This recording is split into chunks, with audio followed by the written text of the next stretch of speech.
Hello, and welcome to the Skillful podcast, where we explore DBT and RODBT skills to help you reduce emotional suffering, improve your relationships, and become more present in your life. I'm your host, Marielle Berg, a psychotherapist at the Bay Area DBT and Couples Counseling Center.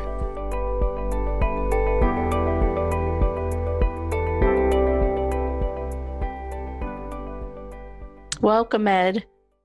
It is good to be back, Marielle, even though I see you all the time, but we have not podcasted in a long time. No, in this format, we haven't No.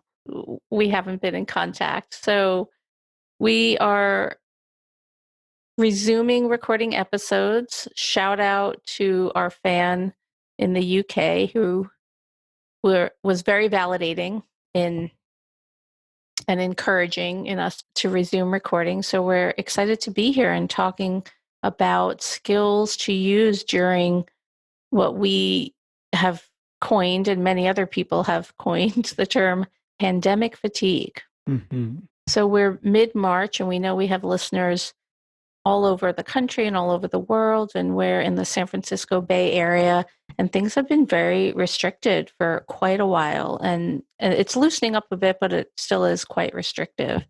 So that is wearing on all of us. And I think that there's, this combination of, for us in the San Francisco Bay Area, like coming up on a year of really big restrictions on people gathering together and doing things in public, and also having a lot of people getting vaccinated.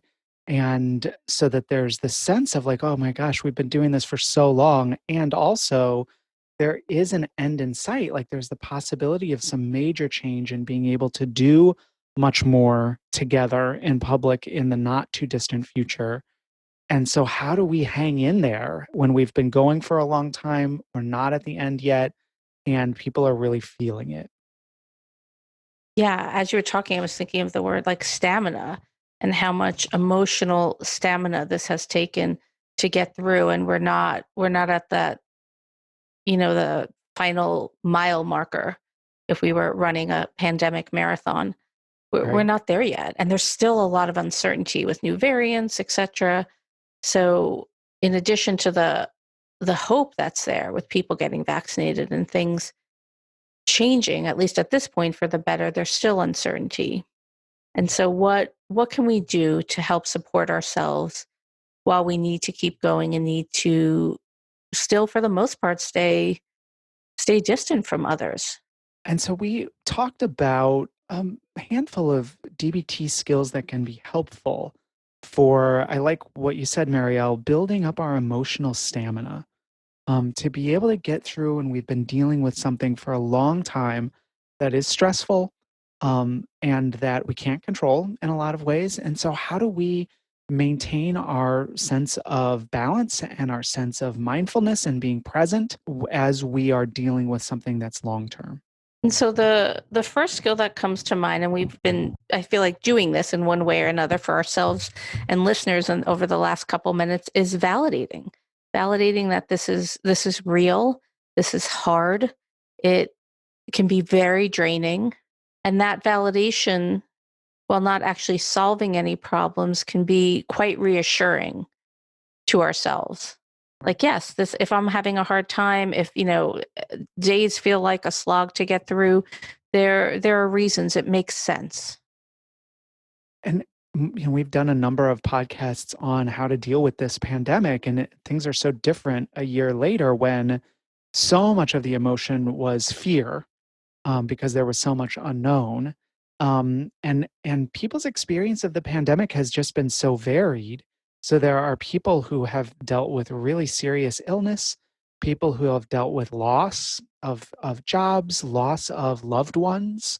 Some people who are in parts of the world where there isn't as much of the necessity for a lot of restrictions have dealt with things in a different way, being kind of more focused in their own home country and not being able to travel. And I was talking recently to a friend who's in a country that has not had a lot of restrictions because they've, um, maintained a lot of keeping the virus minimal, but they're slow to get vaccines. So they may end up having to maintain where they're at now because there's not going to be a lot of vaccines. So they're not going to be able to travel or have people coming in for quite a while. So everyone's dealing with things in a different way, and recognizing whatever you're dealing with is valid to you. Like, you're not the only one. Whatever your experience is what it is. If you're feeling tired, if you're feeling angry, if you're feeling hopeless, all of that is completely understandable. And that's what validation offers us, is the ability to recognize to ourselves and to others, your experience is meaningful. It is what you're experiencing, and it is understandable. And that can take the edge off some of the intensity of emotions we may experience. Yes, and I think there's a way that we can unknowingly invalidate ourselves, which makes the whatever we're experiencing that much worse. Like, I shouldn't be feeling this, or I don't have it that bad, and other people have it worse, or why haven't I just adjusted to this already? Like, all these kind of uh, big and small ways that we invalidate ourselves, and then we wind up feeling badly. Like, what's wrong with me that I'm feeling so bad? It's not such a big deal. So anything you can do to validate the truth of your experience, Right. and know that you're not alone. And that's why pandemic fatigue is a thing. Right. And again, I think that depending on people's circumstances, the pandemic fatigue can be really intense. So I know people working in hospitals, like, this has been a really long year Yeah. for parents of small children, especially single parents of small children. It's a lot. And for people who are living on their own, like, there's just so much isolation that has come. So I think that for each individual, being able to notice, and this kind of segues into our mindfulness skills of being able to just notice, what am I thinking and feeling about where I'm at in the pandemic, about what's going on with the pandemic, and being able to notice that and validate whatever you find. Like, that's reasonable, that's understandable, it is what it is. And so I think what you're talking about, or what you're leading to, is the skill of mindfulness, both of thoughts and current emotions. And so this is a way of bringing present awareness to what's happening in this moment. And the first way to do that, to be mindful of what we're feeling, is to step back and just notice that you're having emotions, and naming them if you can. Oh, this is irritation. Oh, this is loneliness. This is fear, whatever it might be. And really trying to, especially if we're feeling off, like feeling something that just feels difficult to manage, checking in, what am I thinking? Noticing our thoughts without judgment and without trying to do anything about them, just noticing them. What am I feeling? Just noticing. And using some of the tools for mindfulness of thoughts and emotions, like, some people like visualizations of, like, imagining thoughts as a cloud passing by or leaves on a stream.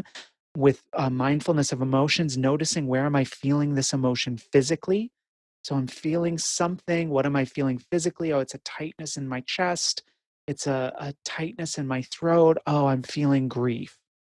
And being able to just notice without any pressure to do something. Oh my gosh, I have to make this go away. Oh my gosh, I have to do something. I shouldn't be thinking this.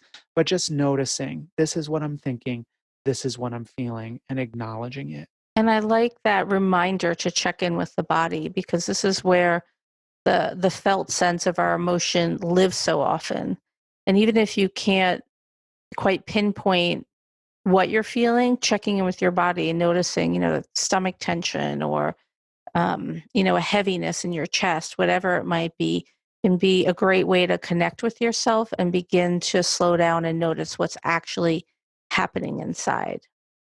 Which, when things are uncomfortable, there can be such a pull to not notice, Right. to like listen to another podcast, to watch another show, to distract ourselves in one way or another, when there's really some important information that we can glean when we can slow down and check in with ourselves. And dialectically, sometimes we do need to distract ourselves from painful or uncomfortable thoughts or emotions, and sometimes we need to feel them. Sometimes we need to notice what we're thinking. So being able to just check in with yourself of like, what's going on now? Can I check in for a minute? If it's really painful, then okay, go into some distress tolerance. And if you can, just sit with it a little bit and see what comes up. Because again, thoughts and emotions guide us to what might be needing, and physical sensations as well, guide us to what we might need. And so taking a moment to check in can be really valuable. And I realize as we're talking and maybe spending the last 10 minutes or so encouraging people to be with, to feel with, to tolerate, I'm so glad you brought up the dialectical piece, that there are absolutely situations where the most skillful thing to do is to put it on a shelf. Yep. And that's where we have all our kind of distraction skills. Wise mind accepts, improve the moment, self-soothing. So knowing for yourself and toggling back and forth when needed, like, okay, I've checked in enough. This feels like too much. My bandwidth feels low. And actually, perhaps the most skillful thing right now is to sit on the couch and watch something on Netflix. There is wisdom. There can be wisdom in that, because we do also need a break. Our distraction skills help us move our attention away from whatever's uncomfortable towards something else, which gives our system a chance to kind of rest and reset. So this is something to kind of keep in mind.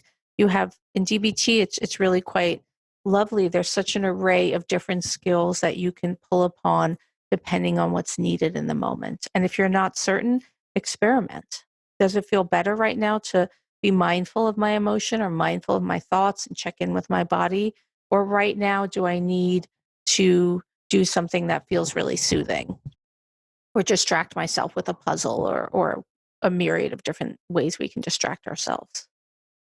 And I think it is helpful to check in with ourselves to see, have I been emphasizing one side or the other a lot? So, have I been distracting or self soothing a lot, and I'm not really mindful of my thoughts and emotions? Or am I feeling just a lot of intensity, and it's because I've been really in my thoughts and my feelings and not actually giving myself a break that might come from some focused self soothing? So, especially since we're talking about how do we deal with things that may be ongoing and have been ongoing for a while, just checking in. Okay, have I been far on one side or the other? And maybe I can pull in the other direction just a little bit. But again, validating that we're not going to do it perfect. We're not going to do it 100%. We just do the best we can. We notice, we try something, we see how it goes, and keep going. And I wonder if we should move on and talk about some other skills that might be helpful. Definitely. And I think that a lot of what we've been talking about is pointing towards such a valuable skill and a challenging skill to practice, which is radical acceptance. Because again, there's been so much about the past year that's been really hard for so many people. And there's still quite a bit of uncertainty about what's going to be happening in the next year. And so, really trying to notice what's happening within myself, around me, in the world, and accepting the realities that we cannot change. And I think that that can be really meaningful, even though it's hard, to just say, here's the reality as it is right now. I'm not going to fight it, I'm going to accept it, and at least try to accept that this is the reality that I am dealing with. Well, we've done at least one entire episode on radical acceptance. And I feel like last year when we did a series on coping with the pandemic, I imagine almost every time, or certainly it was on my mind if we weren't directly talking about it, was the skill radical acceptance, and how that's a skill I turn to on a daily basis. And reminders, when we talk about radical acceptance, we're not saying that we approve of the situation or that we even like it, but it's fully opening up to, yes, this is what's happening right now. Yes, that has been almost a year since I could hug my best friend comfortably or safely. Yes, it's been this long since work has been incredibly stressful or since I've lost my job or whatever it might be. So it's a turning away from kind of fighting reality or thinking things should be a different way or why me, and opening up to what is. Because when we are in a fight with reality, we increase our suffering unnecessarily. And so a sign that we may be fighting reality is if we are feeling a lot of agitation, if we're feeling a lot of frustration, bitterness, like an intense amount of fear, any strong emotion could be a guide that there may be a reality that we're not accepting. And that if we're feeling things strongly, it's a good opportunity to check in and, kind of getting into a skill we're going to talk about in a minute, which is check the facts. Checking the facts, like what's the reality right here? And is there an aspect of this reality that I'm rejecting? That I am repeating to myself, it shouldn't be this way. I hate this. I can't wait for this to be over. I wish this was different. Why did I have to go through this? All of those are signs that we're fighting reality and that accepting this is the reality. This happened. This is happening. This is what I'm feeling in response. Takes away some of the energy and can help us have more balance, more access to our wise mind to figure out, is there something I might do? Because this is a difficult reality. When we're fighting reality, it's really hard to access that. It's like, no, it just shouldn't be this way. And that's taking energy that we could use in ways that might be more effective. Yes. And when we can radically accept or get in that space within ourselves, there can be grief. We can touch into the loss. That can be uncomfortable. But what usually happens, or most of the time, is that if we allow those feelings to sort of move through us, there can be some sense of peace on the other side. And so that can help us feel a bit more calm, a bit more relaxed, and just a bit more at ease. And I'm so glad you brought up check the facts, because when there's an interplay here between radical acceptance and check the facts, because when you're working with radical acceptance, we want to be cautious about accepting things in the future. Because, I mean, while there are limitations on all of our futures, kind of known limitations, there may be things that you are trying to radically accept about the future that may not actually be factual. You may not actually know. And I'm thinking about a conversation I had with a friend recently who lives alone and is very, very social, and how she's been quite depressed over the past year and didn't really realize that she had this running thought or belief that when the pandemic hit, that her life was kind of over, and that that's where she's sort of been hanging out in her mind for quite a while, like it's all over. And she had some realizations that pointed out to her, or that made her recognize that she was thinking that, and how that was making things so much worse in terms of how she was feeling, and that it's not actually true. Right. And so, yeah, again, I think that it can be when we have strong emotions, like our minds are going to tend towards the extremes. And so, if you've lost someone, like, I'll never get over this. If you've lost a job, I'll never find a job I like again. Living alone, I'll always be alone. Any of those extremes, we want to notice and say, oh, am I, accepting a reality that isn't real? Because we don't know what will happen for sure in the future. Some things we do know for sure, and some things we don't. Again, our guide is, how do we feel? Because if we're trying to accept something that's not a reality, we're not going to feel relief from that. And the goal with radical acceptance is to actually feel some relief. Like, I'm not fighting reality, I feel some relief. So check in with our emotions. Being mindful of our emotions will give us information. Is there something that I'm trying to accept that actually isn't a reality to be accepted? Absolutely. And as you're talking, I was thinking just about how much the pandemic has required us to become more adaptable and more comfortable with the unknown and with change. And change is a reality of life. We might say change is the only constant.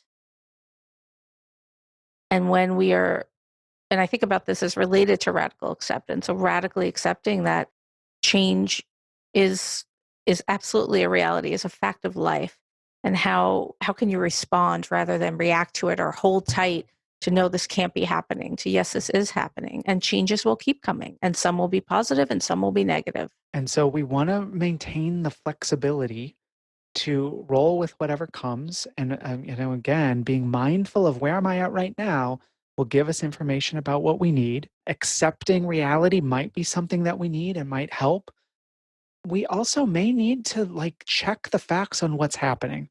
You may need to use that skill very purposefully to say, what is going on right now? What are the facts of what's happening within me? Facts of what's happening in my immediate life, facts of what's happening in the world, which that's much harder to determine the facts about. But to be able to like really look at, okay, instead of feeling strong things, right? Feeling a lot, let me balance that with some reasonable mind. Balance the emotion mind with reasonable mind to get to wise mind. What are the facts of the situation? And when we check the facts, very often checking the facts can help us recognize, oh, I'm feeling a lot of fear because I'm making a lot of assumptions about what's going to happen and I don't know for sure. Checking the facts can help us get in touch with, for instance, like this has been a year of a lot of uncertainty and I've actually coped pretty well. I've learned to roll with things more. I've faced a lot of challenges and I've gotten through that. Those are some facts we're going to want to recognize. We also want to recognize with checking the facts, am I making assumptions about myself, about others, about circumstances that are creating emotions that are not working for me? So checking the facts is our opportunity to say, okay, what are the facts of the situation? What are my interpretations, my judgments, my assumptions that may be inflaming the emotion not based in facts?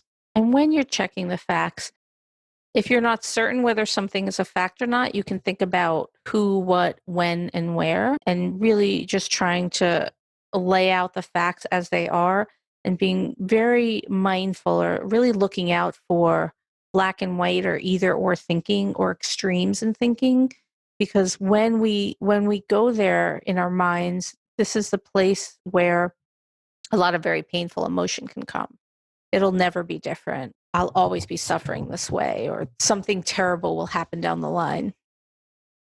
Those kind of extremes in thinking are very often what can create distressing emotions. So, looking out for those extremes, thinking about what threat you might be assuming is going to happen, that something terrible might happen and you won't be able to cope. When you do check the facts in the more formal way as it's laid out in DBT, it really asks you to think about what you're scared of happening and imagining that happening and coping well with it, because this can be very reassuring. So often when we are having a lot of fear, it's because we're assuming something painful is going to happen and we will not be able to cope. When this past year is a good example of like when painful things happen and we find a way to cope somehow. Sometimes it's a real struggle. Sometimes it's not, we don't cope effectively.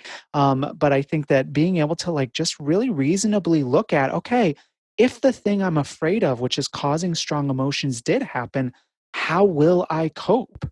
To be able to recognize, oh, I will do this. I will reach out to this person. I will increase my skill practice around this aspect of it. Checking the facts and really working all the way through to, even if the worst happens, how will I cope? Oftentimes is enough to bring down strong emotion, give us important information, and guide us to what's needed next. I'm linking this back to what you said a moment ago, but my hunch is many of us, I mean, you and I, and I bet many of our listeners as well, actually have been coping with this pandemic. I mean, we're all still here, unless we're not, of course. Some Right. of us have experienced tremendous loss, tremendous change, and yet here we are getting through. And so, this kind of reminding ourselves of that can also be really useful and is a reminder that really hard things, like unimaginable things, although I bet epidemiologist. This was not, and many other people. Right. This was not Yeah. unimaginable, but hey, Right. to me it was. Or I'd watch a Right. movie like Outbreak and be like, that will never happen. Right. Um, Right. but and then it did. Yeah. Um, so denial sometimes is It adaptive. can be, yes, exactly. Yes. It can be valuable at times. But now I've lost my point. I think my point was that we can cope with really hard things, and that kind of reviewing where you've been emotionally over the last year and giving yourself credit for getting through, even if at times it has not been the most skillful.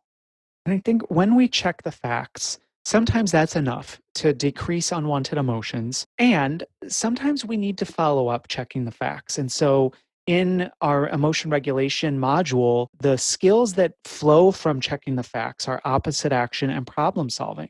So depending on the situation and what we get from our checking the facts, if the emotion we're feeling that we're struggling with is based in a lot of assumptions or judgments or interpretations, it's not so much facts, more opinions of our own, or if the whatever the facts of the situation are, it's not effective to act on that emotion in the moment, then we have opposite action as a way to change the emotion. So instead of acting in line with what our current emotion is telling us, we act opposite as a way to feel different, that we feel more the emotion we're practicing than the emotion that we have. So in pandemic terms, like if we're feeling like a sense of like, oh my God, I can't get through this, it's too much, I'm sick of this, when can we go back to normal? And we check the facts and it's like, okay, I've made it a long way, I've been coping quite a bit, I don't know exactly when things will be back to quote unquote normal. I'm recognizing that my fatigue and my frustration are based in facts of the reality of the situation is like, yeah, things have been in upheaval and it's not going to be effective for me to act on that. So we might need to practice some opposite action and say, you know what? I can handle this. I can handle this for the rest of the year. I'm just going to act like I am secure, I'm calm, I can handle this. And very often we will start to feel different if we do that. Quick reminder about opposite action, halfway makes us feel worse. If you're going to do opposite action, you have to go all the way. So it's not enough to say, I can make it through with my teeth gritted. We have to say, I can make it through. I feel really open about this, and give that a try. And that may cause a shift for us. Yes, how we act, how we hold our bodies, how we behave has such a profound impact on how we think and feel. And so it goes both ways. There's a loop. Of course, how we think and feel impacts how we act. Our tone of voice, how we hold our bodies. If we're feeling sad, we might slump, we might talk more quietly or more slowly. We might not talk really at all. So it works in that way, but it also works the other way. And that's where the beauty of opposite action comes in, that if we kind of fake it and act opposite to what we're feeling, say we're feeling sad, and we decide that the emotion doesn't fit the facts, or its intensity or duration doesn't fit the facts, or it's just not effective to act on it in the moment, we act opposite to that. So maybe we talk a bit more quickly or with more sort of liveliness. We hold ourselves upright. We make eye contact. We get more active. And that can affect how you feel. The sadness can decrease. Some of the sad or distressing thoughts can change. So there's these continual feedback loops between thoughts, emotions, and behavior. And so then if we check the facts, and really the facts are going to need to be addressed, our emotion is very much based in facts and we need to do something about it.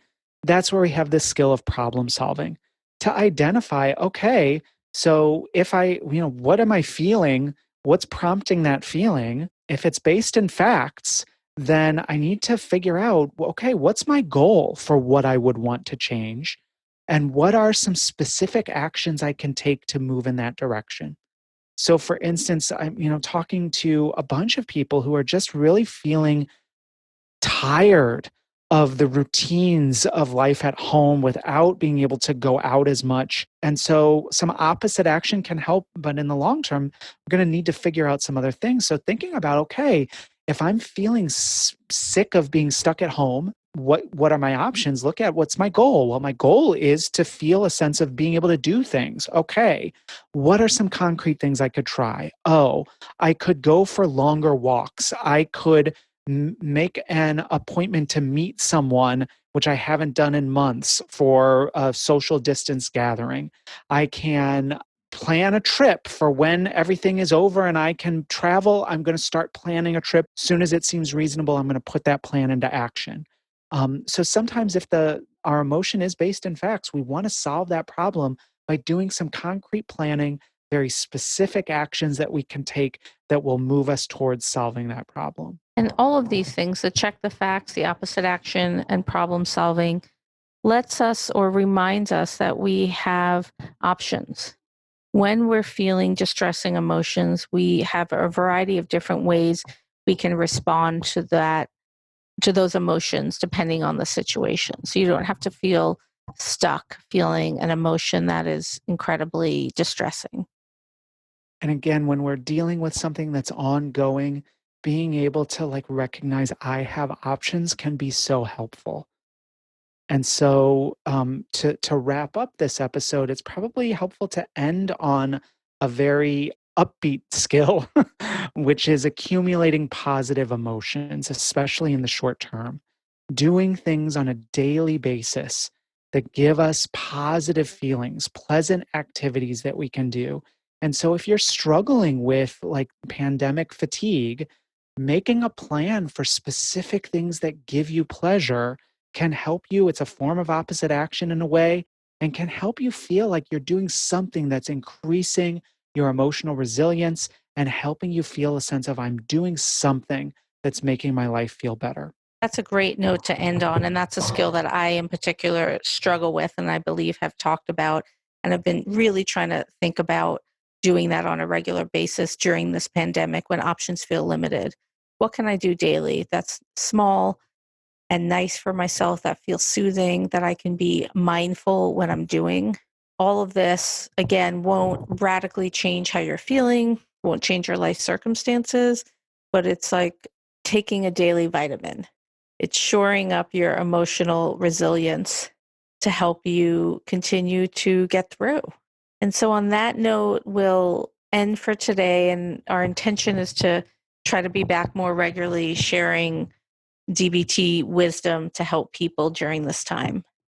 So, good luck with all of the skill practice as you're moving along, and we look forward to talking again soon. Thanks for listening to today's episode. To learn more, or if you're in the Bay Area and want to get started with therapy, you can find us online at bayareadbtcc.com. That's bayareadbtcc.com.